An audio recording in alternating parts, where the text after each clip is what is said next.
Иако истече важноста на возачките дозволи со старото уставно име на државата, сепак полицијата нема да казнува, туку ќе опоменува и ќе пишува укажувања, додека пак личните карти на граѓаните со старото уставно име имаат важност до истекување на рокот.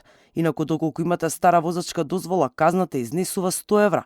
Сепак, министерот за внатрешни работи Панче Тошковски апелира до полицајците да не ги казнуваат граѓаните, туку да им пишуваат опомени. Според него, граѓаните не смеат да плаќаат поради тоа што минатата власт не била способна навреме да си ја заврши работата. Сакам да упатам еден апел до секој еден македонски полицаец да ги има во предвид законските одредби кои што се однесуваат на укажувања, опомени и така натаму.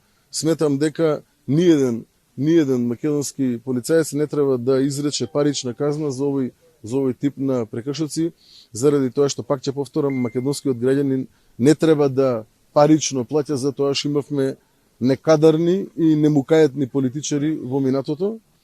Овој период треба да помине во насока на превентивно делување од страна на полицијата. Исто така од денеска неважечки се регистрските таблички на возилата со ознака МК. Досега се издадени повеќе од 800.000 возачки дозволи со новото уставно име на државата. Остануваат уште 150.000. Граѓаните имаат обврска да ги променат патните исправи, личните карти и возачките дозволи согласно Преспанскиот договор по промената на уставното име на државата. Во договорот беше предвиден рок од 5 години за промена на документите. Во времето на министерот Оливер Спасовски, издавањето на новите лични документи предизвика гужви и редици во просториите на МВР Македонската радиотелевизија и на сите пултови за издавање на документи. Трканици и гужви имаше и за време на короната, но и после тоа. Граѓаните беа гневни бидејќи со часови чекаа да стасаат до некоја од кабините за сликање на МВР. Како решение, токашното министерство на чело со Спасовски ја продолжуваше важноста на документите.